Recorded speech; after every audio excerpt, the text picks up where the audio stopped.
Imagine yourself waking up on the day that ought to be the happiest day of your life, the day that your son is getting married. It is the day that you have spent years getting ready for. You, on the other hand, are filled with dread rather than exhilaration. The pieces of your ideal existence begin to fall apart, and what you find out is more than you could have ever imagined it would be.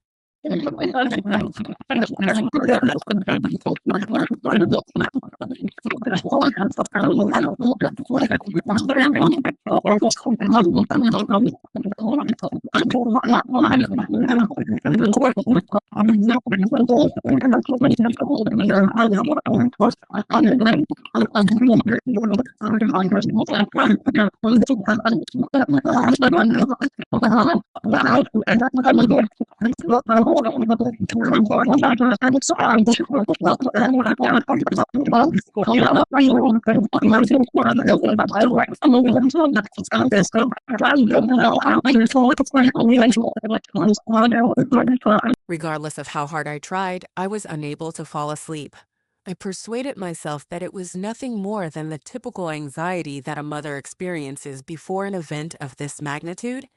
Even though I was sitting in my home office and focusing at the spreadsheets that were shown on my computer, I was aware of something else.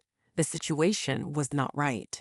Outside, the world was still dark, and the only sounds that could be heard were the birds waking up and the gentle hum of my coffee maker. However, my thoughts had already begun to fast forward to the upcoming events that were about to take place. I'm Simone, and I run a tiny certified public accounting practice out of my house. It was nothing special, but it was enough to pay the bills and contribute to the expenses of our son's college education. My husband Franklin and I had been able to maintain a peaceful and comfortable life for a number of years. Certainly, we had our share of highs and lows, but we had already been married for 25 years at that point. Franklin is the charming man of the family, and he is always the life of the party. I, on the other hand, am determined and dependable. Whoever was responsible for ensuring that everything in the household ran well. All of the minute particulars, such as doctor's appointments, birthdays, and bills, were recalled by me. As the planner, it was me. As far as I was concerned, I was aware of everything there was to know about my family. Although I was sitting there, watching the numbers on my screen blend together, I couldn't help but feel that something wasn't quite right. The distance that had been separating Franklin and me in recent times was quite peculiar. Even the smallest details. His phone was usually tilted upwards, away from me. The conversations that had been going on before to my arrival in the room, despite the fact that he would laugh it off and say something like "big promotion on the line, honey," I was aware of it. I was aware of it. On that particular day, my intuition informed me that whatever it was that I had been turning a blind eye to was going to come to the surface. When I opened the door to my office, my son Elijah was standing there, dressed in his pajamas and carrying a mug of coffee. The door started to creak open. It appeared as though he had also been unable to get to sleep since he appeared exhausted. His voice was gentle as he whispered, "Mom, the wedding is not until 4 o'clock. Why are you getting up at such an early hour?" I smiled at him with a fatigued expression and then closed my laptop. I just wanted everything to be perfect, I answered, trying to conceal the knot of fear that was forming in my gut with my voice. Elijah took a seat next to me.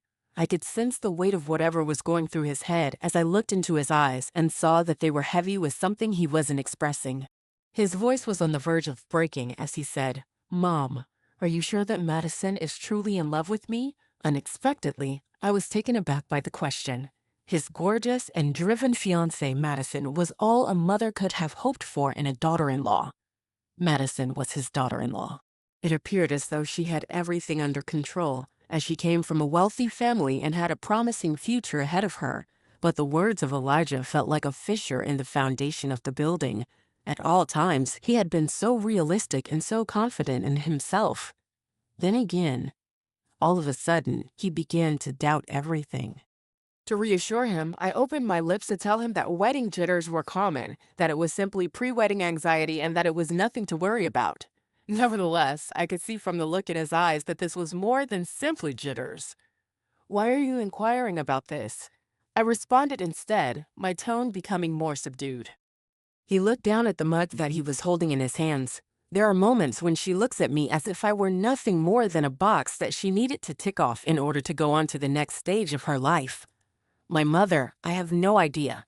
Uncertainty is present. My chest became more constricted. It wasn't only nerves related to the wedding. He was correct in his assessment. There had been a few indications there.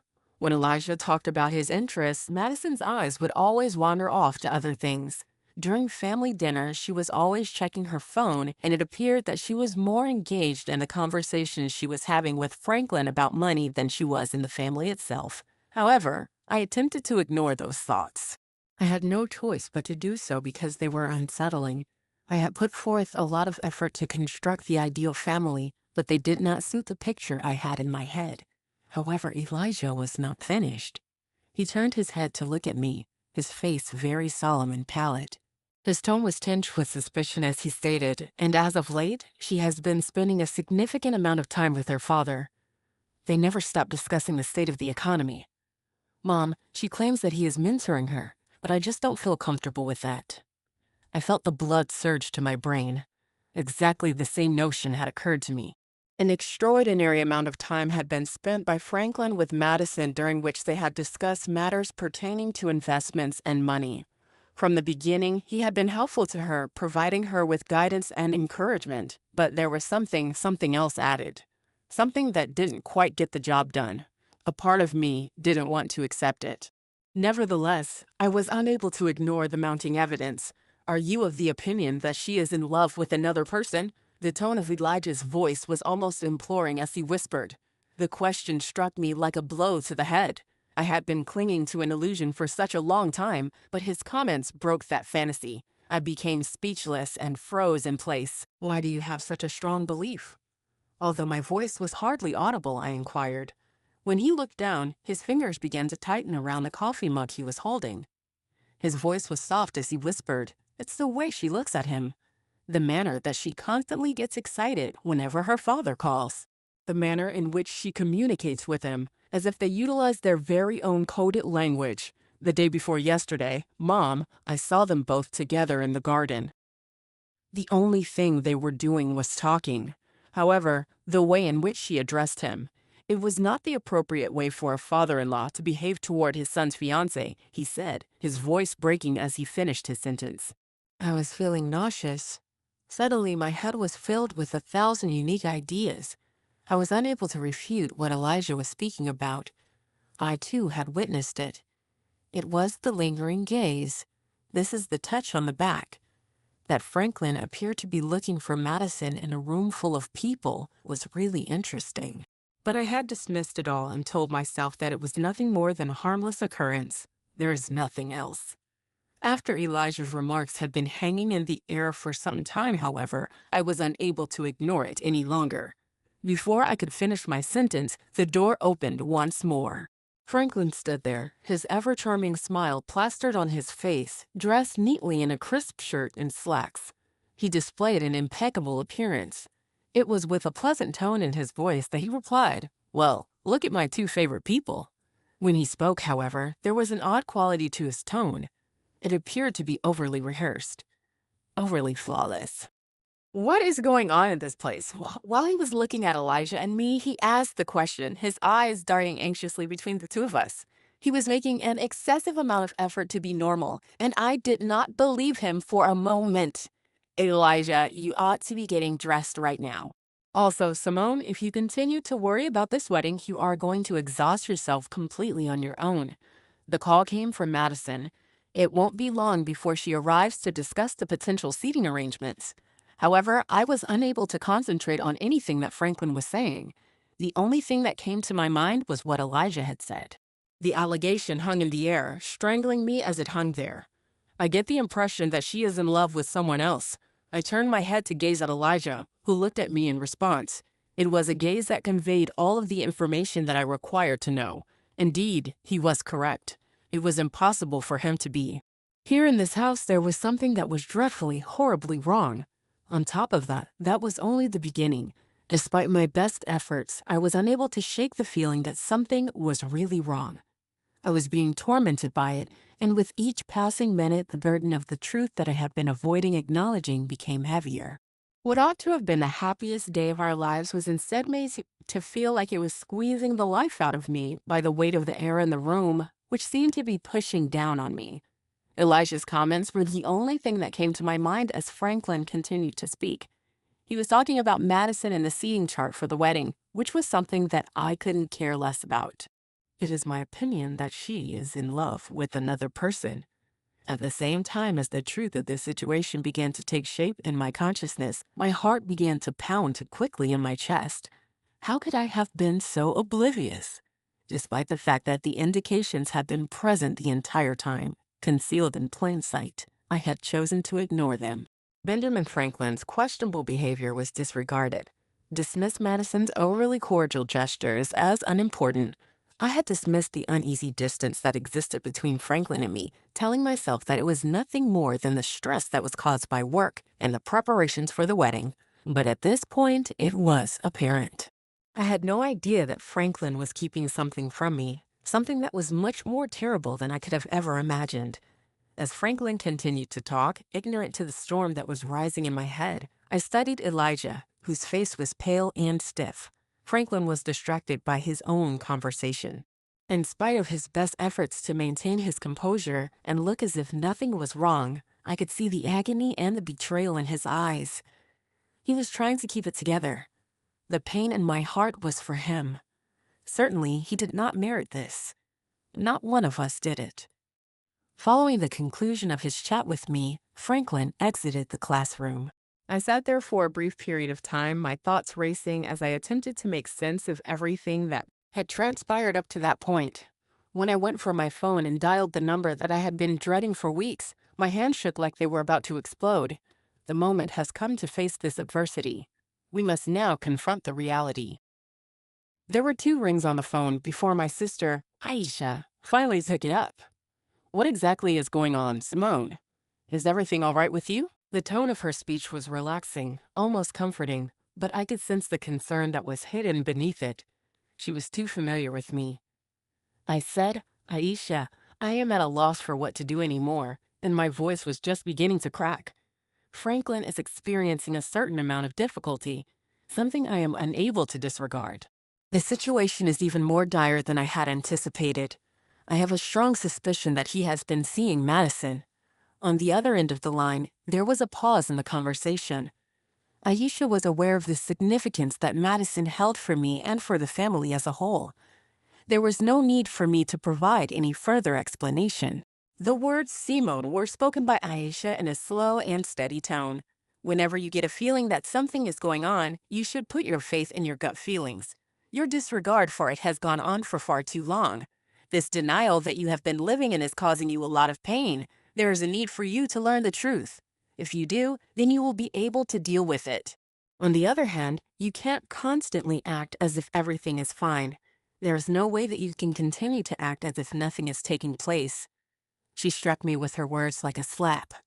I had been acting as if I were not for far too long, hadn't I? The moment has come to halt. Now is the time to confront the truth about the issue. I had no idea what I would discover, but I knew that I couldn't continue in this manner. "Okay," I whispered to myself. "I'll find out," she said. "I will find out the truth." "I am here for you, Simone," we said. Continually, Aisha stated, her tone becoming more kind. "As soon as you are prepared, we will discuss the further action to take. However, you shouldn't wait for too long. You have earned something better than this." After hanging up the phone, I then took a few deep breaths. Even though my thoughts were racing, there was one thing that was crystal clear. I had to carry out this task. I simply could not hold out any longer. It was only a few hours till the wedding day, and I needed to know the truth without delay. I required evidence. It was about 10 o'clock in the morning when I noticed Madison's car pulling into our driveway. Her sleek white BMW made its way into the location where visitors were going to arrive in a short while, and its motor made a pleasant humming sound. Observing the scene from the window of the kitchen, my heart was thumping rapidly in my chest. This is what it was. It's time to face the truth. The long legs of Madison strided toward the front door with the same self-assurance that she always possesses. Madison stepped out of the automobile. Even when she was dressed in casual attire, she looked flawless. Her hair was styled in waves, and her posture was graceful, as if she were the main attraction of the show. She had no business being in this house, in my family, or anywhere else. However, as time went on, things would shift. I exited the house by the back door and went around the house in a stealthy manner, making an effort to be as discreet as possible. When I was spying on my own family, I had the feeling that I was betraying myself, but the urge for answers was too powerful for me to ignore. With my heart hammering in my ears, I squatted down low behind the hydrangea bushes that were located next to the windows in the living room. Despite the fact that I couldn't believe I was doing this, I couldn't stop myself. I was able to see Franklin greeting Madison at the door via the window. He had a smile on his face that was not genuine. They only spoke a few words, yet their body language sent a completely different message. As Madison entered the house, Franklin went out of the way and allowed her to see. The reason she was here was to talk about the specifics of the wedding, but I was aware that there was more to it than that. My position was concealed behind the bushes, and I remained there, watching and hoping for something, anything, that might validate what Elijah had stated. Upon observing them standing by the fireplace, conversing in a low voice, and being in close proximity to one another, I experienced a chill that ran down my spine. Although I was unable to hear what they were saying, it was clear that they were very near to one another. At that moment, I was taken aback when I noticed that Franklin's hand was resting on the small of Madison's back. Yes, it was a casual gesture, but it remained there for a little bit longer than it should have. I closed my fists tightly, and my nails dug into the palms of my hands. It was more than simply a casual flirting. This was not only a piece of harmless advice. Something more was going on here. As the realization of the truth began to set in, the blood began to drain from my face. It was a true event. Now, this was taking place. My husband, whom I had put my faith in for the past quarter of a century, was betraying me. Moreover, he was engaging in this behavior with the woman who was supposed to be my son's future wife. In the midst of their treachery, I was about to storm into the home and confront them. I was about to confront them right there. I had reached my limit of remaining silent and of pretending that everything was perfect. My attention was suddenly drawn to something else. His name was Elijah. As he stood in the corridor of the upper floor, his face was pale and drawn, and his eyes were fixed on Franklin and Madison, who were located below him. It seemed like if my heart had stopped beating in my chest. He too had witnessed it. He was aware of everything that I had witnessed. The expression on his face was as if it were made of stone, and his gaze was unyielding and uncompromising on me. One word was all that was required of him. I was aware. He was aware. "Mom," he voiced in a hushed whisper, his voice a broken and low sound. "I am already aware of that. And it's even worse than you think it is." It felt as though the floor was falling out from under me. I had known my son, the boy that I had brought up, for several weeks. This fact, this misery, had been a part of his life for a longer period of time than I had been. And at this point, it was already too late. After then, there was no going back. I was unable to move and was unable to breathe as I stood there motionless. My son had been observing the unfolding of this disaster before me, and now, in the aftermath of it, we were both caught up in it. Now, what options do I have? What am I supposed to say? None of it. All that is required is to confront the truth. Now, this was taking place. It was the truth all along. Nothing would ever be the same again after that point. None of it. All that is required is to confront the truth. Now this was taking place. It was the truth all along. Nothing would ever be the same again after that point. My heart shattered under the pressure of those words. Elijah was aware of it. He had been living with the horrible knowing of what Franklin and Madison were doing behind our backs for several weeks. He had known exactly what they were doing. I had not even a hunch about it. All by himself, he had been bearing the burden of this suffering. Betrayal and deceit were no longer merely a burden for me. They had become a burden. They were himself as well. There was no more utterance from Elijah. He had no reason to do so. His eyes had hardened, as if they were a young man who had been forced to confront facts that no child should have to face. This was the expression that told me everything. I had the need to console him and reassure him that everything would be well, but the reality was that nothing would ever be fine again. The silence was broken by Elijah's voice, which was quiet but determined. "Mom," he said. "We can't just sit here and do nothing else," she said. "You can't allow them to get away with this, can you?" Although they were hurtful, his remarks were accurate. I had been married to Franklin for a quarter of a century, and throughout that entire period, I had maintained my faith in the foundation that we had established together. At this point, everything seemed empty. It is a lie. It is a mirage. I was looking out the window at the house, which was my house, where everything was coming apart. I turned away from Elijah and looked at the house. It had become the day that my entire life was turned upside down, and that day was my wedding day. Something needed to be done by me. I was in search of answers, the evidence. Nevertheless, it was of the utmost importance to me to prevent this destruction from spreading any further. It was a calm voice that I used to say, "Let's do it," but the quiver that was underlying it betrayed the terror that I was experiencing. Let's give them the truth about who they really are. I was unable to interpret Elijah's face as he nodded. When I thought about it, I had the impression that the world had already stolen everything away from us. He had already witnessed the worst of it. It was nothing more than complete the task at hand. As we made our way through the home, we didn't actually talk too much. The unrelenting rhythm of my heartbeat could be felt in my ears, and it was a pattern that mirrored the mounting determination I was feeling. We made our way to the workplace, which was the location where I had previously completed my work, but it had the atmosphere of a battleground today. The moment I picked up the phone and dialed Aisha's number once more, my hands began to shake uneasily. "Do you know what's going on, Simone?"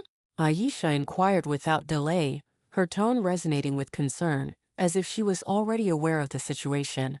She did it. She did without fail. "It's even worse than I supposed it to be," I remarked. "I can't allow this to linger on. They need to be brought to light, Aisha. In order to remove them, I need to.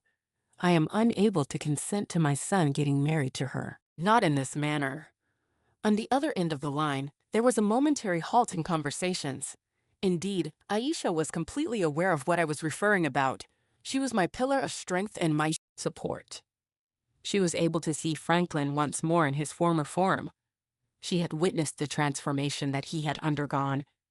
Now she has the ability to assist me in destroying him. The tone of her voice was serene, but it was infused with the kind of quiet authority that only she could wield. "You know what you have to do," she said quite directly. "The evidence is in our possession. You won't be going into this blindly. As for you, Simone, you need to move quickly. They will make an effort to conceal it. They will attempt to get out of this situation by lying. The truth must be brought to their attention by you." Totality of it, she was unable to see me, but I gave her a nod and said, "I'm ready. We will complete it today. When it comes to timing, the wedding will be ideal. My intention is to bring them to everyone's attention." With a gloomy expression on his face, Elijah approached me where I was standing.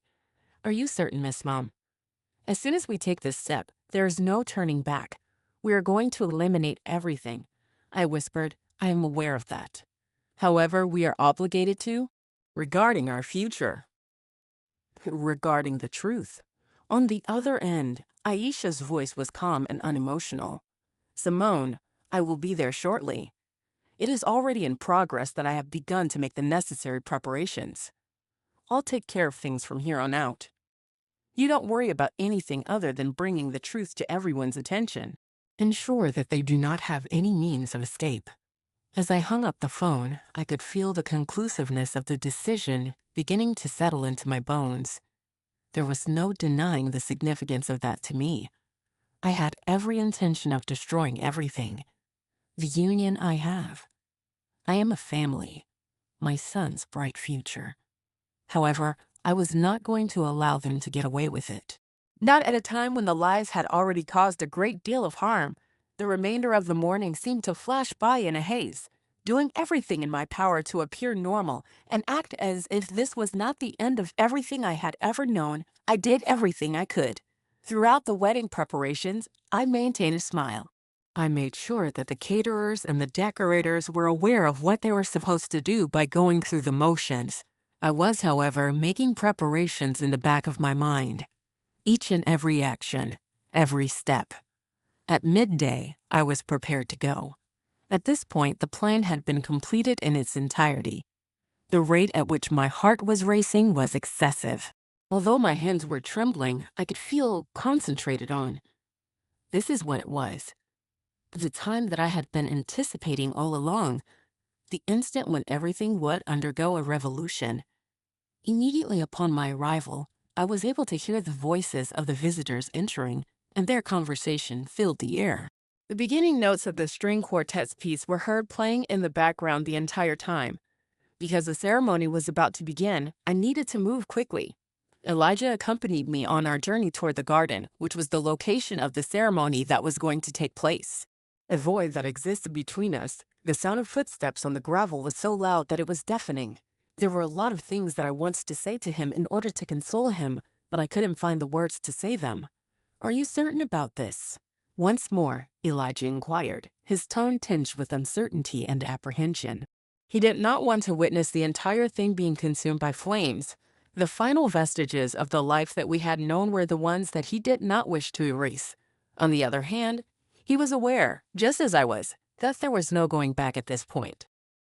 My response was gentle, and I said, "I have to be sure. It is the only way to guarantee that they will never injure us again, so we must do this." Meanwhile, the officiant was getting ready to start the ceremony, and the guests were starting to take their seats. After Madison had walked down the aisle, I could see Franklin standing proudly by the altar, waiting for her to make her entrance.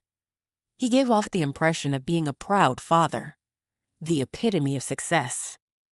The ideal husband he was. But I was aware of the reality that lay under the surface. Elijah did the same thing.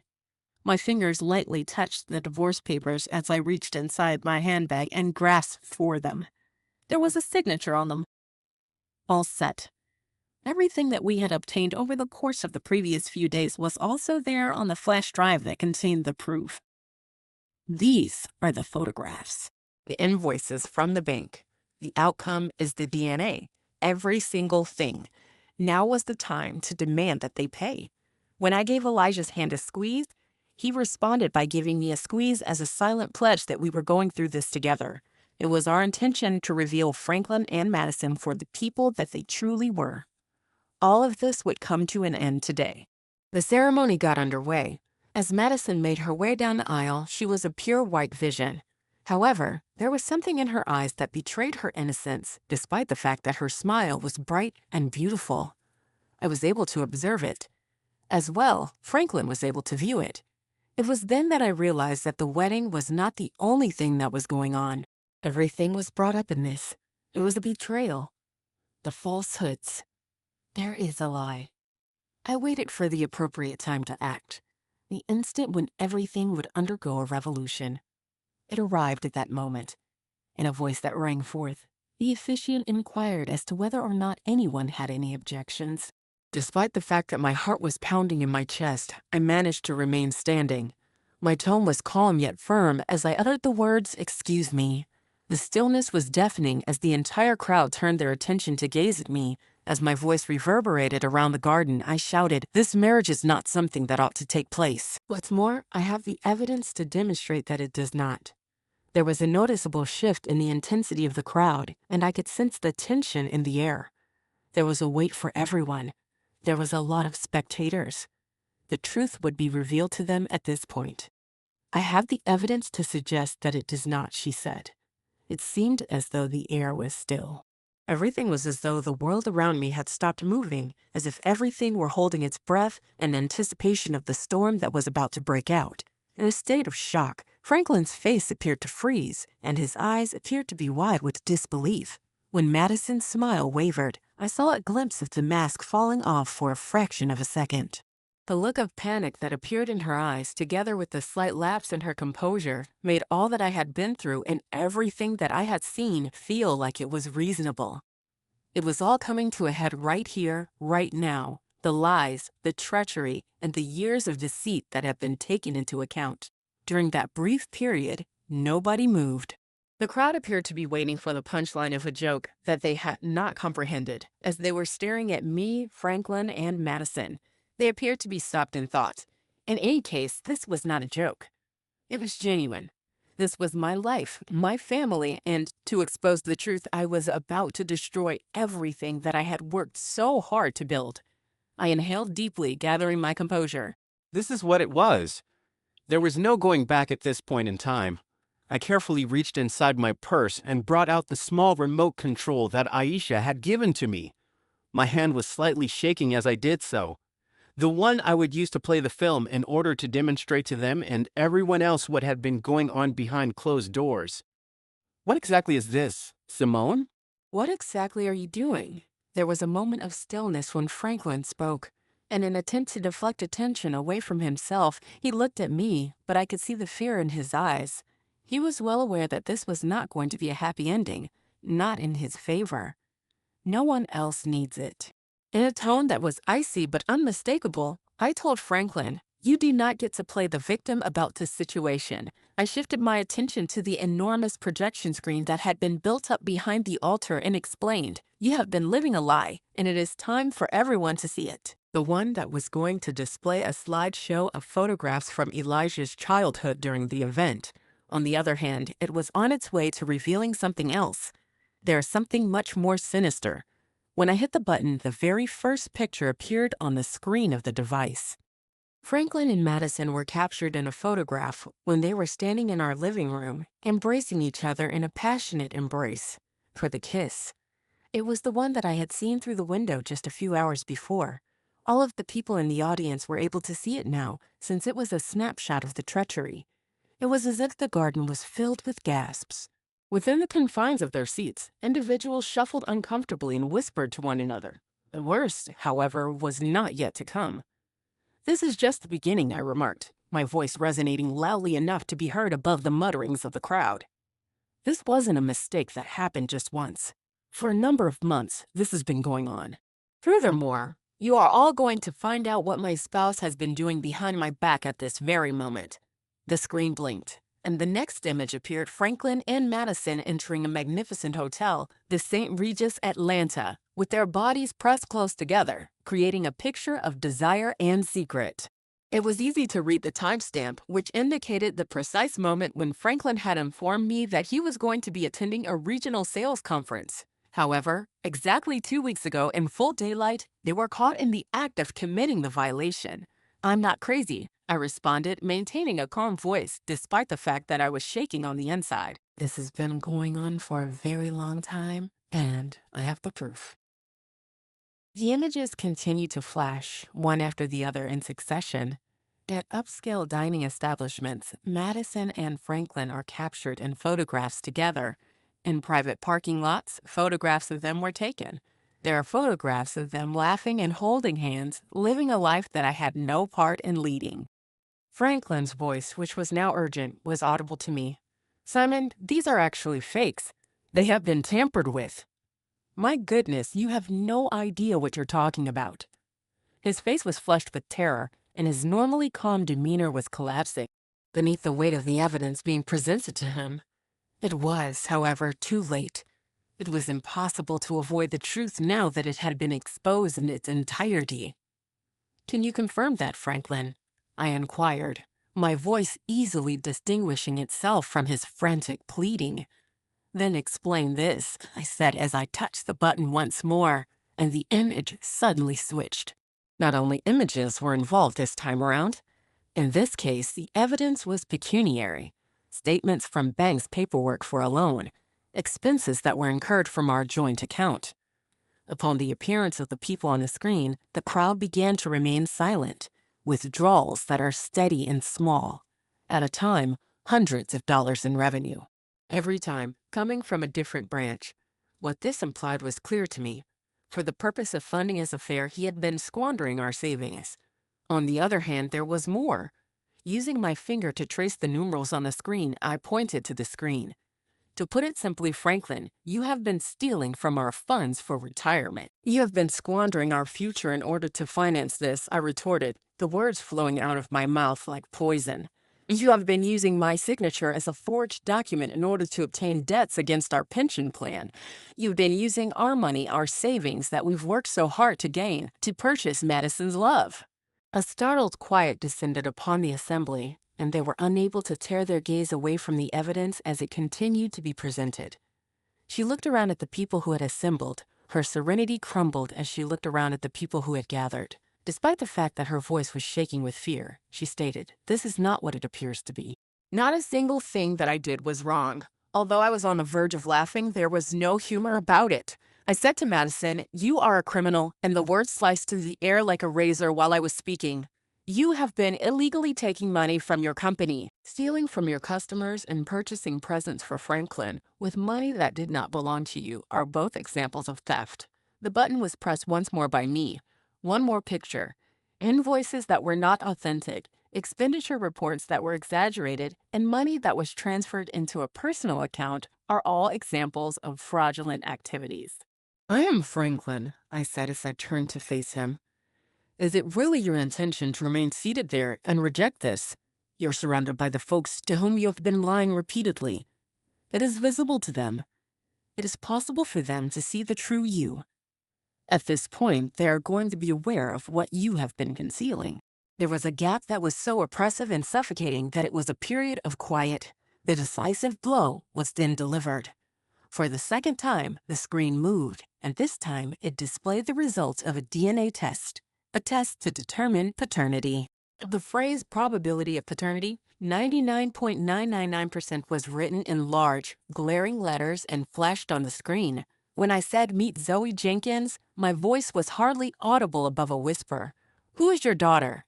"It is the one that you have been concealing for the past 15 years. The throng spoke a quiet that was complete and utterly stunned. A lack of color appeared on Franklin's face. The tremor in his hands caused him to stagger backward. "Not at all." At the same time that his world was falling apart around him, he whispered, "That is not possible." His voice was hysterical. "The woman is not mine. We can't have her." The evidence, however, could not be refuted. It was then when a picture of Zoe, the girl who was 15 years old and looked exactly like him, appeared on the screen. In a tone that was icy and authoritative, I addressed Franklin and stated, "This is your daughter. You've been leading a double life all along. Now everything is coming out in the open. The years of secrets, the falsehoods, and the treachery that occurred. It comes to an end today." The expression on Franklin's face was one of wrath, panic, and a profound sense of loss simultaneously. He did not even bother to glance at me. He whirled around, his eyes glistening with terror, and ran away. As he attempted to flee the reality, he hurried away from the altar, pushing his way past the astonished throng and knocking over trays of champagne glasses. There was, however, Aisha waiting for him. When compared to the turmoil that was occurring at the wedding, her petite frame was nearly undetectable. She walked deliberate. During the time that Franklin was running by, Aisha executed a flawless trip, which caused him to fall to the ground in front of the visitors, who watched in stunned silence. "Will you be going somewhere, Franklin?"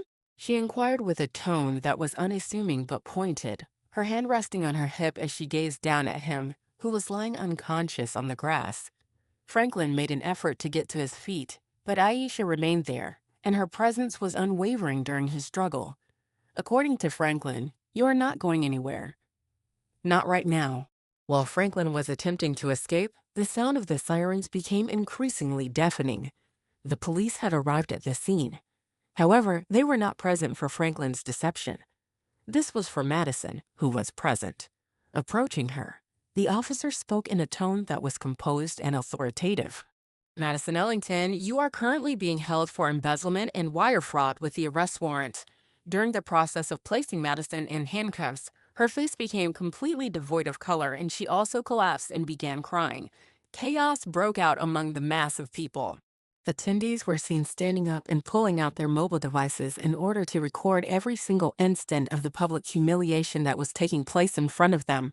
During the thick of the mayhem, Elijah came up next to me and placed his arm around my shoulders on both sides. A sigh of relief could be heard in his voice as he muttered, "It's over, Mom."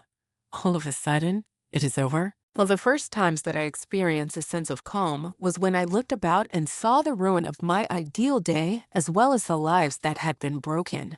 After the storm had passed, there was newfound clarity despite the fact that everything had been destroyed. The reality had been brought to light. Everything that was exposed for the world to see, including Franklin, Madison, their falsehoods, and their betrayal, was laid bare. I was able to breathe for the first time in what seemed like months. At long last, the truth has been brought to light.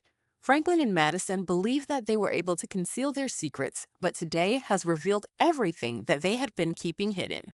They lied to everyone, and they betrayed them, and everything came crumbling down in front of everyone. For me, it is not simply about the humiliation in public or the dissolution of my marriage. Rather, it is about recovering my life. The truth was reclaimed by me, and now I am finally able to take a breath. Despite the fact that the pain will not go away overnight, I have made the initial step toward recovery today. I would love to hear from you if you have experienced something comparable or if this tale struck a chord with you in any way, whether it be positive or negative. In the comments section below, please share your ideas. In addition, if you would like to see more tales like this one, make sure to click the bell, subscribe to the channel, and press the like button. This will ensure that you are never left out of any updates. I am grateful that you are present. I will see you in the next one, so let's keep our strength and our integrity.